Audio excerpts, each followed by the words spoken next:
야곱은 이 약복강 나루트를 건너고 이 버니엘이라는 곳에서 이 사람으로 나타나신 하나님과 밤새 씨름을 하였는데요. 그것은 그야말로 사생결단의 간절하고 끈질긴 기도였고, 야곱은 마침내 하나님의 축복을 받았고 하나님께서 야곱의 이름을 이스라엘로 바꾸어 주시는 그런 은혜를 받았습니다. 그리고 이제 야곱은 드디어 형 에서를 20년 만에 만나는 특별한 순간을 맞이하게 되는데요. 자, 야곱이 눈을 이렇게 들어보니까 형 에서가 군사 400인을 데리고 오는 것이 눈에 보이는 겁니다. 즉 야곱의 시야에 들어오는 거예요. 그런데 바로 이때도 야곱은 인간적으로 최선을 다해 봅니다. 자식들을요 또 셋으로 나누는 거예요. 하여튼 야곱은요 사람이든 짐승이든 소유물이든 나누는 데는 하여튼 프로입니다. 나누어서 두 여종들과 그 자식들을 맨 앞에 가게 하고, 레아와 그 자식들은 그 다음으로 가게 하고, 라헬과 요셉은 맨 나중에 가게 하는데, 그야말로 참 야곱다 봐요. 이것은 무슨 뜻입니까? 야곱이 덜 사랑하고 덜 소중히 여기는 순서대로 앞쪽에서 가게 하는 거예요. 물론 야곱이 남편으로서 아버지로서 모두 다 사랑하고 소중히 여겼겠지만, 그래도 혹시라도 발생할 수 있는 에서의 갑작스러운 공격에 대비해서 덜 사랑하는 순서대로 앞에 두고 그 다음에 두고 가장 아끼는 사람들은 맨 뒤에 둔 것이죠. 이것은 명백한 야곱의 편애이고 야곱의 기질이 여전히 남아있는 부분이죠. 그리고 사실 야곱은 에서가 또 두려운 거예요. 왜냐하니까 400인이 오는 걸 보니까 그냥 겁이 탁 나요. 저도 이 생각을 좀 해보니까 밤에 이렇게 누워서 야곱의 입장이 돼 보니까 400인을 온다고 한번 보세요. 무섭단 말이에요. 100명도 아니고 400명인데요. 그러니까 직접 시야에 들어오니까, 눈에 들어오니까 야곱이 겁이 털컥 나고 두렵고, 그러다 보니까 그 야곱의 그 기질이 확 그 순간에 드러나는 거예요. 여러분, 이것이 야곱의 모습이고 또한 우리 인간의 모습이죠. 야곱은 밤새 하나님께 기도를 드렸습니다. 그리고 하나님의 승리와 보호와 축복을 받았습니다. 야곱의 이름이 이스라엘로 바뀌었습니다. 그런데 또 무엇이 이렇게 겁이 나고 또 두려울까요? 왜 다시 야곱의 기질이 그 순간에 확 튀어나오는 것일까요? 야곱이 도대체 왜 이럴까요? 사람이 왜 이 모양일까요? 그것은 야곱이 연약한 인간이기 때문이죠. 그리고 우리 모두가 다 그럴 수 있는 가능성을 항상 내포하고 있죠. 왜냐? 눈에 보이는 현실에 약한 것이 인간이기 때문이죠. 승리자 이스라엘이지만 패배자 야곱이 항상 잠재하고 있는 겁니다. 이것을 우리는 이해할 수가 있어야 되죠. 완전한 승리자 이스라엘은 이 땅에서는 완벽하게 존재하기가 힘든 것이죠. 아무리 승리자라도 늘 패배하는 야곱의 기질이 가끔씩 드러난다는 것을 우리는 이해할 수가 있어야 하는 것이죠. 자, 그런데 여러분, 이제부터는 야곱이 승리자 이스라엘의 면모를 유감없이 발휘하기 시작합니다. 자, 형 에서가 서서히 다가오고 있어요. 멀리서 형 에서가 보여요. 그러니까 야곱이 7번이나 머리가 땅에 떨어질 정도로 허리를 굽히고 인사를 합니다. 그야말로 최대한의 정중한 예의를 형에게 타는 것입니다. 여러분, 보통 고대 근동 지역에서 이렇게 7번씩 머리가 땅에 떨어질 정도로 인사하는 것은 어떤 한 지역을 다스리는 신하가 왕의 방문을 받았을 때 그 왕을 마중 나갈 때 하는 행동이고, 또는 전쟁에 졌는데 그 점령군의 왕을 만났을 때 보이는 최대한도의 정중한 예의입니다. 이 예의를 야곱이 형 에서에게 보이고 있는 것인데요, 이것은 야곱이는 자신을 최대한으로 낮추고 형 에서를 최대한으로 높이는 것이죠. 형 에서를 자기가 할 수 있는 한 최대한으로 높이고 대접하면서 자기는 할 수 있는 것만큼 완전히 낮추는 거예요. 야곱이 이렇게 하였죠. 그런데 어떤 일이 벌어졌습니까? 그야말로 대단하고 엄청난 일이 벌어집니다. 여러분, 본문 4절 봅니다. 본문 4절에 보니까 4절에 에서가 달려와서 그를 맞아서 안고 목을 어긋맞기고 그와 입맞추고 피차오니라. 여러분, 이것이 무슨 뜻입니까? 형 에서가 멀리서 막 달려오는 거예요. 그리고 야곱이를 맞이하고 안고 목을 어긋맞기고, 즉 얼싸안고 입을 맞추면서 인사하고 엉엉 울기를 시작하는 것이죠. 그러니까 야곱이도 함께 우는 것입니다. 이렇게 두 사람은 한참을 서로를 끌어안고 함께 목 놓아 울은 것이지요. 여러분, 이 부분은 영화의 한 장면이라고 할 수 있는 겁니다. 영화는 이때 찍는 거죠. 여러분, 이런 장면을 우리는 무엇이라고 합니까? 기쁨과 눈물의 재배라고 하죠. 서로를 만난 것이 너무 기쁘니까 눈물까지 흘리는 것입니다. 근데 참으로 감격스러운 장면이죠.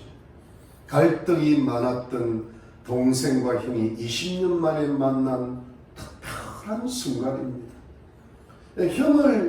형은 동생을 아주 미워해서 죽이려 했고, 그러자 동생은 형에서 빨리 도망을 쳤습니다.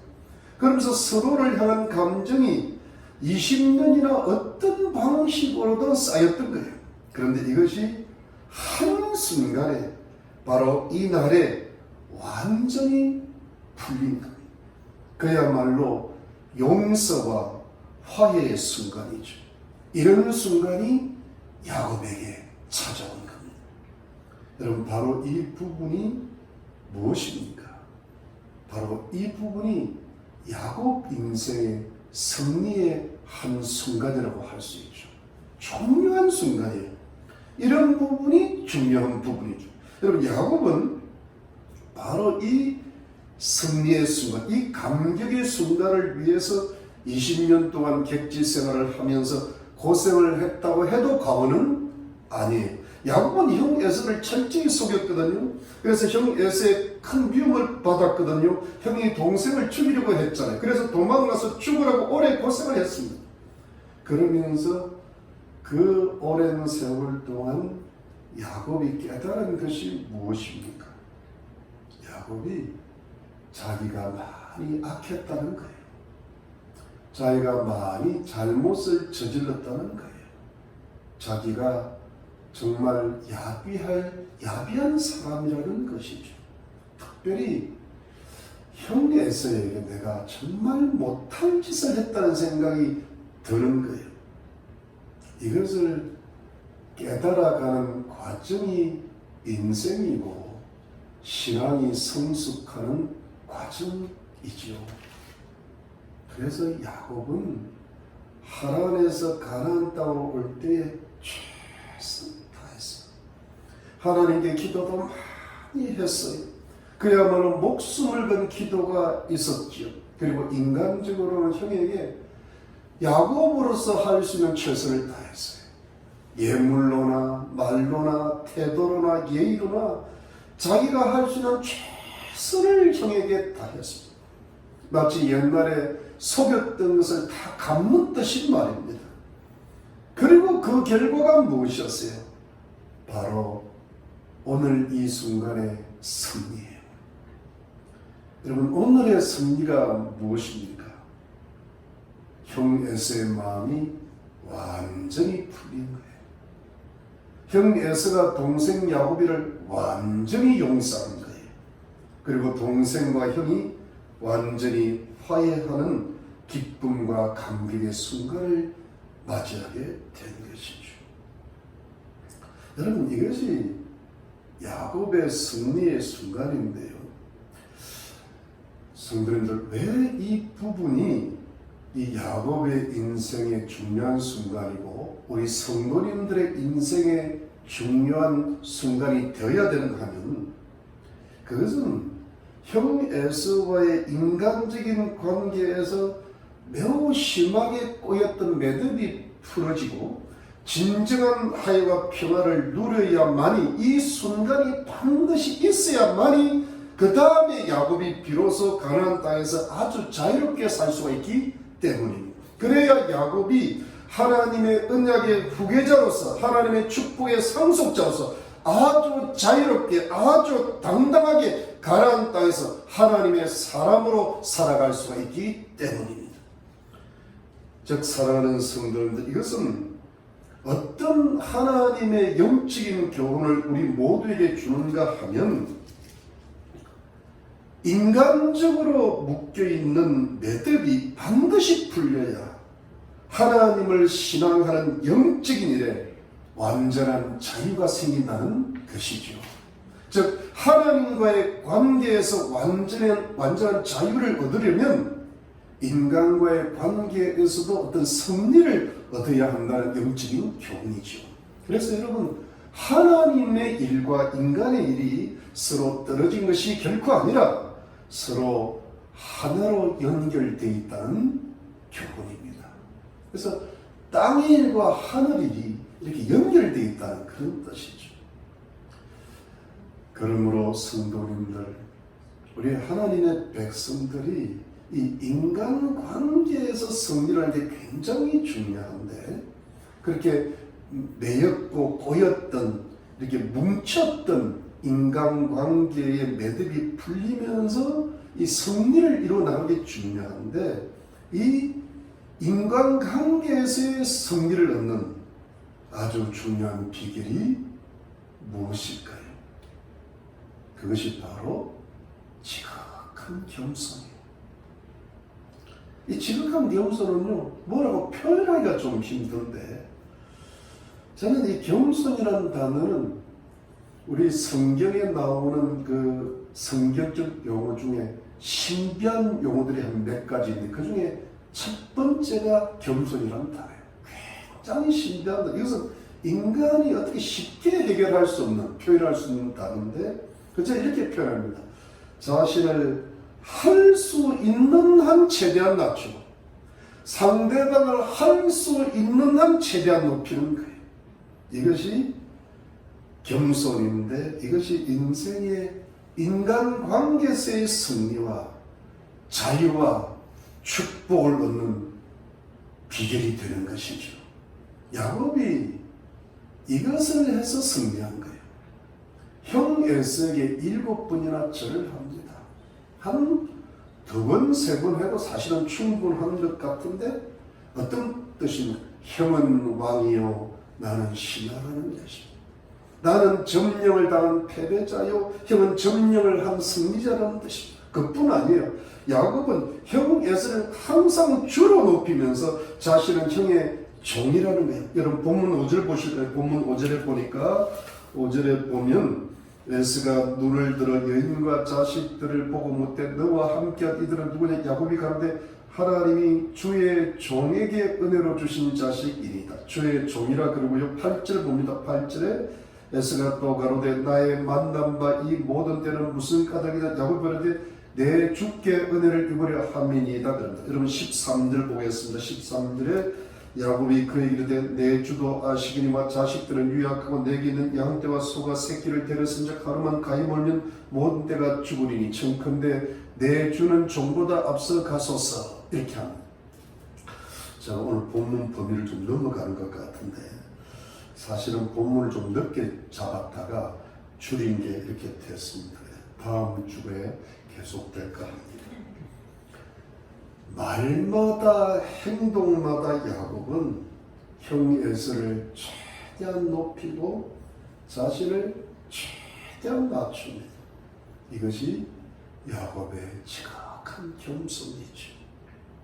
그런데 물론 이 부분을요, 야곱의 의례적인 예의 정도의 겸손으로 볼 수도 있고 또 이 야곱의 겸손을 아주 부정적인 시각으로 봐가지고 그저 형 에서의 위협으로부터 살아남기 위하여 당장의 위험을 모면하기 위하여 이 절박한 순간을 모면하기 위하여 보여주는 아주 약삭빠르고 과장된 순간적인 기지의 겸손으로도 볼 수가 있겠죠. 그러나 사랑하는 성도님들, 저는 야곱이를 그 정도로만 보지를 않습니다. 야곱은 정말 많이 변했어요. 20년이 지났잖아요. 그리고 정말 고생을 많이 했거든요. 온갖 산전수전 다 겪었어요. 그리고 그 세월 동안 라반에게 속고 그 아내들 가정생활 하면서요, 인간을 알고 세상을 알았죠. 그러면서도 하나님을 경외하는 신앙의 끈을 놓지를 않았어요. 야곱에게는 분명 하나님의 은혜가 항상 있었고 야곱은 하나님께 필사적으로 기도하는 사람까지 성숙했고 하나님께서는 야곱의 이름을 이스라엘까지 바꿔주셨고 야곱을 축복하시는 그런 성숙한 하나님의 사람이 지금 되어가고 있죠. 그러면 야곱의 이 겸손에는 무엇이 들어있었을까요? 분명히 진심이 들어가 있는 겁니다. 진실함이 완전한 껍데기가 아니란 거예요. 야곱의 지극한 겸손에는 진실한 겸손이 분명히 들어가 있습니다. 이것이 뭐예요? 야곱의 진실된 인격이 들어가 있다는 거예요. 그러니까 이 진실한 겸손, 진실한 인격이 지금 야곱의 영혼 속에, 마음 속에, 인격 속에 형성되어 가고 있는 겁니다. 어떻게 형 에서가 자신의 주입니까? 어떻게 자신이 형의 종입니까? 어떻게 형 에서가 자신의 왕입니까? 어떻게 자신이 형의 신하입니까? 이렇게 많은 예물과 온 정성을 다해서 형을 이렇게까지 정성껏 대접하고 높이는 것입니까? 자신이 형에게 분명히 잘못했기 때문이에요. 여러분, 잘못했다고 생각하는 거하고 진짜 잘못했다고 생각하는 건 다른 거예요. 내가 잘못했지 이거하고 정말 잘못했기 때문에 그 야곱의 마음속에 진심 어린 겸손한 인격이 형성되는 거하고는 다른 이야기란 말입니다. 이것이 차이란 말이에요. 형에게 몹쓸 짓을 했죠. 그렇지만 몹쓸 짓을 했기 때문에 나는 형에게 이렇게 최대한 예의를 다해야 된다는 거하고는 좀 다른 거예요. 이것이 깨달음의 차이죠. 그냥 잘못한 거하고 정말 뼈저리게 뉘우치는 거하고 좀 다른 이야기예요. 뼈저리게 뉘우칠 때 사람의 인격이 바뀌는 거거든요. 진짜 겸손이 형성되고요. 그 속에 진실이 형성되는 거거든요. 여러분, 야곱은 하나님의 사람답게 이것이 형성되어 가고 있었던 거예요. 형 에서는 어떤 사람이에요? 하나님하고는 관계가 없는 사람이고 하나님 경외 안 해요. 그리고 아주 세속적인 사람이고 세상적인 사람이고 거칠고 단순하고 급한 사람입니다. 그야말로 어찌 좀 굉장히 훌륭하고 인격적이고 경건한 사람은 거리가 멉니다. 마치 난폭하고 그치고 어떻게 보면 짐승을 사냥하듯이 짐승의 모습이 좀 나타나는 사람. 결코 존경하고 존중하는 만한 인물은 못 되거든요. 그런데 야곱이요, 형의 햇을 이렇게 공경하는 거예요. 왜요? 형이거든. 분명히 쌍둥이지만은 자신보다 높은 신분이거든. 그리고 자신의 잘못을 뼈저리게 깨닫고 용서를 구해야 되는 신분이잖아요. 그래서 이 야곱의 겸손은 진심이고 진실인 거예요. 사랑하는 성도님들, 우리 하나님의 백성들인 거룩한 성도님들은 인생의 모든 인간관계에서 반드시 이 단계의 성화, 성숙을 거치셔야 합니다. 그것은 뭐냐 하니까 겸손의 단계예요. 지극하고 진실함이 배어있는 인격이 형성되는 그 단계예요. 상대방을 최대한 한번 높여보려고 하고 자신은 최대한 낮춰보려고 하고 그래서 내 마음에 조금씩 이 겸손이라는 신비한 인격이 자리 잡을 수 있는 그 성화와 성숙의 단계를 반드시 거치셔야 돼요. 그래야 인생의 승리가 찾아오고 인생의 승리가 찾아오고 그래야 하나님과의 관계에서 자유가 일어나고 하나님께 영광 돌리고 하나님의 성숙한 사람으로 승리와 자유와 축복을 얻게 되는 줄로 믿으시기를 바랍니다. 예수님께서도 이 단계를 거치셨거든요. 성경 빌립보서 2장 5절 10절에 보니까 너희 안에 이 마음을 품어라 곧 그리스도 예수의 마음이니 그는 근본 하나님의 본체시나 하나님과 동등됨을 취할 것으로 여기지 아니하시고 오히려 자기를 비워 종의 형체를 가져 사람들과 같이 되었고 사람의 모양으로 나타나셨으니 자기를 낮추시고 죽기까지 복종하셨으니 곧 십자가에 죽으심이라. 이름으로 하나님이 그를 지극히 높여 모든 이름에 뛰어난 이름을 주사 하늘에 있는 자들과 땅에 있는 자들과 땅 아래 있는 자들로 모든 무릎을 예수 이름에 꿇게 하시고 모든 입으로 예수 그리스도를 주라 시인하여 하나님 아버지께 영광을 돌리게 하셨느니라고 하였습니다. 그러니까 예수님의 이 모든 승리와 자유와 존귀의 가장 근본적인 비결이 예수 그리스도의 지극한 겸손에 하나님이 사람이 되시고 사람으로서 십자가에 죽으시는 지극한 겸손 그리고 진실한 겸손 그 자체에 있는 겁니다. 예수님 그 자체는 진실이에요. 그리고 겸손이에요. 그 인격 자체가 하나님의 인격이에요. 그러므로 성경은 이렇게 우리 성도님들에게 권고합니다. 성경 빌립보서 2장 3절로 4절입니다. 아무 일이든지 다툼이나 허영으로 하지 말고 오직 겸손한 마음으로 각각 자기보다 남을 낮게 여기고 각각 자기를 돌아볼 뿐더러 또한 각각 다른 사람들이 이를 돌아봐 나의 기쁨을 충만케 하라고 하였습니다. 성경 마태복음 19장 26절 27절 보니까 너희 중에는 그렇지 아니하니 너희 중에 누구든지 크고자 하는 자는 너희를 섬기는 자가 되고 너희 중에 누구든지 어뜸이 되고자 하는 자는 너희 종이 되어야 하리라 하였습니다. 그러니까 어떤 상황과 어떤 직분에 있든지 그 마음의 중심에는 섬기는 자가 되고 종이 되어야 된다는 그런 뜻이죠. 우리가 하나님의 거룩한 백성들로서 우리 인생에서 가정에나 직장에나 사회 속에서 그리고 심지어 교회에서조차 때론 실패하고 승리하지 못하고 어려움을 당하는 이유의 상당한 부분이 사실 우리들 자신을 깊이 성찰해 보면 그 근본적인 이유가 우리의 교만에 있었다는 것을 깨달을 수 있습니다. 우리가 하나님의 은혜를 받아도 잊어버리고 정말 하나님 앞과 사람 앞에 교만한 점이 많았고 우리의 진실하지 못한 가식적 겸손이 있었기에 하나님께서 진심으로 우리를 겸손하게 다시 만드시려고 이런 실패와 어려움을 주시는 것이죠.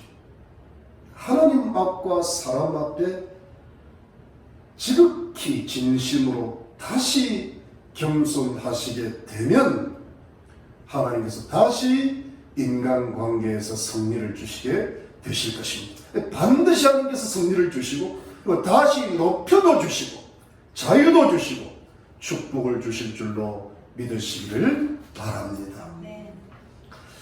여러분, 내가 정말 내 자신을 자꾸 낮추려고 할 때, 그리고 진심으로 낮추려고 할 때, 내가 겸손한 사람이 되어갈 때 주위에서 어떤 일이 발생할까요? 그것은요, 상대방 마음에 여유가 생기기 시작한다는 거예요. 여러분 5절 보시죠. 5절 말씀 보니까 5절 말씀에 에스가 눈을 들어 여인과 자식들을 보고 묻되 너와 함께한 이들은 누구냐? 야곱이 가로되 하나님이 주의 종에게 은혜로 주신 자식이니이다. 때 예종들이 그 자식으로 더불어 나왔지라고 레아도 그 자식으로 더불어 나왔지라고 그 외에 요셉이 라헬로 더불어 나왔지라니 에스가 또 가로되 나의 만남과 이 모든 때는 무슨 까닭이냐? 야곱이 가로되 내 주께 은혜를 입으려 함이니이다. 에스가 가로되 내 동생아 내게 있는 것이 족하니 내 소유는 내게 두라. 야곱이 가로되 그렇지 아니하니이다. 형님께 은혜를 얻었사하면 청컨대 내 손에서 이 예물을 받으소서. 내가 형님의 얼굴을 배운즉 하나님의 얼굴을 본 것 같사오니 형님도 나를 기뻐하시니이다. 하나님이 내게 은혜를 베푸셨고 나의 소유도 족하오니 청컨대 내가 형님께 드린 예물을 받으소서 그에게 강권함에 받으니라. 여러분, 이것이 무슨 뜻일까요? 이제 야곱과 에서의 감격스러운 기쁨과 눈물의 죄가 끝이 나고, 그리고 그 다음에 어떤 일이 생기는 겁니까? 이제 에서의 눈에 비로소 야곱의 가족들이 보이기를 시작하는 거예요. 에서가 이들이 누구냐고 물으니까 야곱은 하나님께서 은혜로 자기에게 주신 자신의 가족들이라고 대답합니다. 그리고 나서 여종들, 자식들, 레아와 자식들, 라헬과 그 자식들이 차례대로 나와서 에서에게 정중하게 절을 올립니다. 저는 이 장면을 가만히 생각하니까 이 장면에는 상당한 분위기가 있고 여유가 있어 보여요. 어떤 이 사람들 관계에서 여유가 있어 보인단 말입니다. 이제 온 가족들이 절하는 순서가 끝나자 에서는 또 무슨 질문을 합니까? 앞에서 보았던 이 가축들이 뭐냐는 거예요. 그러니까 야곱은 그것은 형님에게 보내는 예물이라고 대답하니까 에서가요, 마음의 여유가 있어. 내게 있는 게 충분하니까 내 것은 내가 가지라고 그럽니다. 그러니까 또 야곱은 형에게 간절히 이 자신의 예물을 받아주시라고 청을 합니다. 그러니까 에서가 마지막에 그 예물을 받습니다. 이 물질에 관한, 예물에 관한 부분도 상당히 여유가 있어 보여요. 어떤 한쪽은 안 받으려고 그러고 한쪽은 주려고 그러고 이러면서 예물을 잘 받아들이고 즐겁게 받죠. 어떤 물질 관계의 여유가 보이죠. 이 두 장면이 상당히 여유있게 묘사됐는데요. 여러분, 이 두 장면이 참 분위기가 있고 부드럽게 여유있게 가능했던 것은 사실은 형 에서의 마음에 여유가 있었던 거예요. 그러니까 형이 물은 거거든요. 이들은 누구냐? 이 가축대는 뭐냐? 그러니까 형 에서가 너무 마음이 지금 좋은 거예요. 왜냐하면 에서 입장에서는 야곱이를 보는 순간에 너무 야곱이를 기뻐한 거예요. 야곱이가 반갑고, 사실은 형 에서도 야곱이를 볼 때까지는 자기 마음이 어떤지를 몰랐을 것 같아요. 기분이 확 나빠질 수도 있고 기분이 확 좋아질 수도 있는데 갑자기 그냥 이 에스가 또 한 급한 성질 하잖아요. 보자마자 달려가가지고 확 안고 우니까 야곱이도 그냥 덩달아 우는 거예요. 그러니까 형 에스가 야곱이하고 화해하고 나고 나니까 마음도 풀리면서 야곱이가 그 마음에 들어오니까 야곱의 가족들도 그 마음에 들어오고 그리고 그들의 절을 받고 야곱이가 보낸 예물도 그 예물의 어떤 물질적인 문제가 아니라 이것을 그냥 야곱의 사랑으로 받은 거예요. 어떤 뇌물로 받은 게 아니라 선물로 받은 거예요. 그러면서 에서가 야곱의 가족 전체를 자신의 마음으로 받아들인다는 뜻이거든요. 이것은 에서의 마음에 상당한 여유가 생겼다는 겁니다. 그러니까 분위기가 여유롭죠. 사람의 마음이 좁아지면 분위기가 딱 이렇게 멈춘단 말이에요. 근데 사람의 마음이 커지면 사람이 움직일 수 있는 공간이 커지거든요. 분위기가 아주 부드럽고 좋습니다. 야곱이 겸손하니까 에서의 마음에 여유가 생기는 거예요. 야곱이 지극히 겸손하니까 에서의 마음에는 가족도 예물도 다 좋게 받아들이는 거예요. 그러면서 야곱과 에서는 아주 좋은 관계로 발전합니다. 두 사람이 그 이후에 싸우고 다투었다는 말이 없고요. 그리고 이것으로 에서의 그 기록이 끝나면서 나중에 이삭의 장례식 때 두 사람이 함께 모였다는 기록이 있죠. 여러분, 이것이 하나님 백성들과 세상 사람들과의 관계를 이뤄나가는 비결이에요. 내가 겸손하면 상대방의 마음에 여유가 생깁니다. 그러면서 좋은 관계로 발전하면서 이것이 하나님 나라를 전파할 수 있는 통로가 되죠. 근데 내가 교만하면 상대방의 마음이 좁아지죠. 내가 교만하면 상대방의 마음이 막히죠. 그러면서 아무것도 눈에 들어오지 않습니다. 관계가 불편해지죠. 그러면서 하나님의 나라와 의를 이루어 나가는 통로가 막혀버리게 되는 것입니다. 그래서 여러분, 내가 겸손하면 상대방의 마음에 넉넉한 여유가 생기고 심지어 에서 같은 요즘 말로 하면 세상적이고 세속적인 사람들에게까지도 마음의 여유가 생기게 되는 거예요. 그래서 모든 것이 화평하게 되고 하나님의 나라와 의를 이루어 나가게 되는데, 자 여러분, 한 가지 더 상대방과의 화평 속에서 하나님의 의를 이루어 나가면서 내게 주시는 하나님의 크신 은혜는 무엇일까요? 그것은 바로 상대방 사람을 통하여 하나님의 은혜를 체험하게 되죠. 여러분 10절 말씀입니다. 10절 말씀 10절에 다시 보면 야곱이 가로되 그렇지 아니하니이다. 형님께 은혜를 얻었사오면 청컨대 내 손에서 이 예물을 받았소서. 내가 형님의 얼굴을 배운 즉 하나님의 얼굴을 본 것 같사오며 형님도 나를 기뻐하심이니이다. 여러분, 야곱이가 형 에서에게 간곡히 예물을 받으시라고 하면서 형 에서에게 최고의 찬사를 하는데요, 그러면서 형의 얼굴을 본 것이 하나님의 얼굴을 본 것 같다고 하는 거예요. 여러분, 이것이 지나치게 과장된 야곱의 아첨일까요? 저는 이전에 이 구절을 읽을 때마다 꼭 그렇게 생각했습니다. 이거는 거짓말이다. 어떻게 에서의 얼굴을 보면서 하나님 얼굴을 봤을까? 아마도 야복강 나루테에서 그 하나님 얼굴 본 걸 갖고 그냥 이렇게 대충 걷다가 끼워 맞춘 거다. 이거는 거짓말이다. 그렇게 제가 해석하고 생각했죠. 그러나 여러분, 지금은 저는 그렇게 보지 않습니다. 여기에도 뭐예요? 진심이 들어있다고 보는 거예요.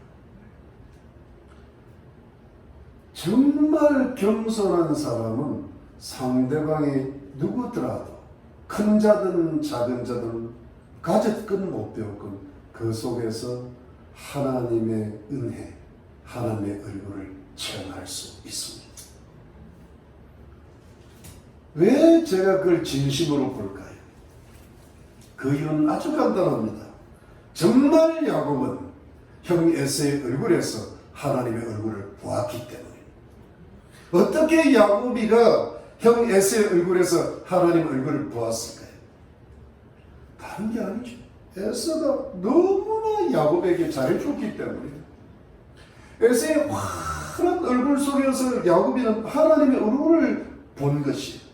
에서가 달려와가지고 야곱이를 맞이하고 얼싸고 울었습니다. 야곱이도 함께 울었습니다. 그리고 에서가 하는 행동이 너무나 여유가 있고 정중하고 너그러운 것입니다. 이전에 보던 내 형 맞나 싶은 거예요. 이 사람이 정말 나의 형 에서가 맞나라고 할 정도로 에서가 자신에게 잘한 거예요. 그러니까 야곱의 마음에도 너무 마음이 흡족한 거예요. 네, 여러분, 야곱의 마음이 흡족하면서 느끼는 게 뭐예요? 하나님의 은혜 아닙니까?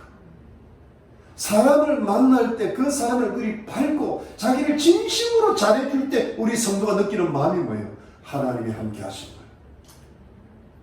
거예요. 에서의 얼굴에서 하나님 얼굴을 본 것이에요. 이것도 신비한 처음이, 즉 에서를 통하여 하나님의 은혜가 야곱에게 나타나고 있는 것입니다. 여러분, 바로 이것이죠. 사람 앞에 정말 겸손한 성도는 사람을 통해 반드시 하나님의 은혜를 경험하게 되실 줄로 믿으시기 바랍니다. 이것이 성령의 역사예요. 사람이 이상하게 자신에게 잘합니다. 왜 그런지를 나도 모르겠어요. 이상하게 나를 잘 대접하고 사랑합니다. 나를 존경한단 말입니다. 공경합니다. 알고 보니까, 믿음의 눈으로 보니까 하나님이 그렇게 하신 거더란 말이에요. 하나님의 은혜더란 말이에요. 그들의 얼굴에서 하나님이 비춰지고 있더란 말이에요. 이것이 하나님께서 하시는 일이지요. 이것이 하나님이 사람을 통하여 우리를 축복하시는 영적인 원리이죠.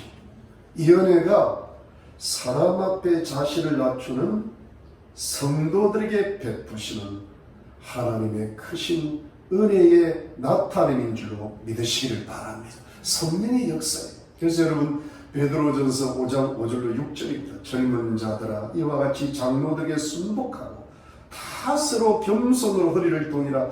하나님이 교만한 자를 대적하시되 겸손한 자들에게는 은혜를 주시느니라. 그러므로 하나님의 능하신 손 아래서 겸손하라. 때가 되면 너희를 높이시리라고 하였습니다. 사람 앞에 진실로 지극히 겸손한 자는 사람을 통하여 하나님이 높여주시는 거예요. 하나님의 얼굴 보고, 하나님 음성 듣고, 하나님 은혜 받고, 하나님 축복을 받고, 사람이 그 사람을 존귀케 하는 거거든요, 결국은. 그래서 하나님 나를 전파하는 축복의 통로가 되는 거거든요. 근데 사람 앞에 결국 교만한 자는, 가식으로 겸손한 자는 사람을 통하여 하나님 얼굴이 가리워지죠. 하나님의 음성이 막히고 안 들리고, 하나님 은혜가 얻지를 못하고, 하나님 축복을 누리지 못하고, 하나님 앞에 존귀를 못 누리고, 결국은 하나님이 쓰시는 사람이 되지 못하고 마는 것. 그래서 여러분, 우리는 뭘 해야 되는가 하면 자꾸, 그러니까 뭔가 일이 자꾸 안 될 때, 인간관계 길을 막힐 때 어떻게 하면 됩니까? 아주 간단한 거. 자신을 확 낮춰버리면 돼. 그리고 상대방을 지극히 높이는 게, 그 사람이 누구든지 간에 말이에요. 그러면서 여러분, 나는 최대한 낮추고 상대방을 최대한 높이는데, 우리가 할 수 있는 어떤 그 기준을 어떻게 잡는가 하면, 내가 어떤 지위나 신분에 있든지 예수님처럼 자신을 종으로 여기고 자신을 섬기는 자로 스스로 자처하는 겁니다. 그러니까 어떤 상황에 있든지 나는 섬기는 자요 종이다 그러면 어떤 한마디로 그리스도 안에서 자신의 자존심을 낮춰버리는 거예요. 완전히 낮추면 이 세상을 다 끌어안을 수 있는 위대한 사람이 될 줄로 믿는 것입니다.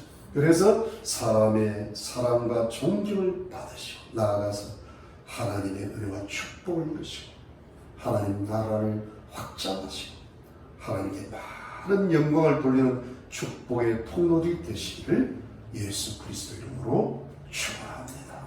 기도하겠습니다. 하나님,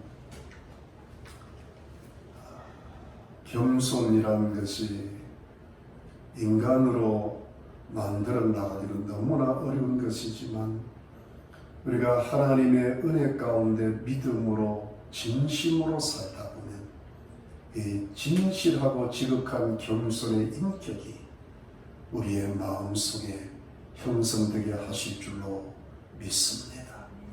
우리가 인간관계 속에서 아름다운 승리를 얻게 해 주시옵소서. 하나님과의 관계에서 엄청난 자유를 누리게 하여 주시고 하나님 나라를 크게 확장해 나가는 위대한 주의 백성들로 만들어 주시옵소서. 감사드리고 주의 거룩한 백성들의 항상 가정과 직장을 꼭 지켜주시고 코로나 사태가 계속되고 있지만 항상 건강을 지키시고 자녀들을 꼭 축복하시고 필요한 물질 넉넉하게 채우시고 주님을 믿고 따르는 이 길에 아무런 부족함이 없도록 넉넉하게 채워주시옵소서. 다시 만날 때까지 주의 백성들을 지켜주시고 보호해 주실 줄 믿사옵고 예수 그리스도의 이름으로 감사하고 기도하옵나이다. 아멘. 여러분, 우리 한 6월이 지나면 한 7월 첫 주일부터 현장 예배로 모일까 합니다. 이것을 위해서 계속 기도해 주시고 특별히 화요일 날 중 성경 공부에 열심히 빠지지 말고 참여하시길 바랍니다. 특별히 어두운 때입니다. 가족들의 영혼 구원과 자녀들을 하나님이 축복해 주시도록 간절히 끼어서 기도하는 성도님들 되시길 바랍니다. 감사합니다. 축도하겠습니다. 지금은 예수 그리스도의 놀라우신 은혜와 하나님 아버지의 지극하신 사랑과 성령의 위로와 교통과 충만하시니 어찌하든 우리 마음을 낮추고 우리 자신을 정확히 겸손하게 하고 사랑과의 관계에서 승리케 하시고 하나님과의 관계에서 자유케 하시고 많은 축복을 누리며 축복을 전파하기로 다짐하는 하나님의 거룩한 백성들과 가족들과 이웃들 머리 위에 지금으로부터 영원토록 함께 계실지어다. 아멘.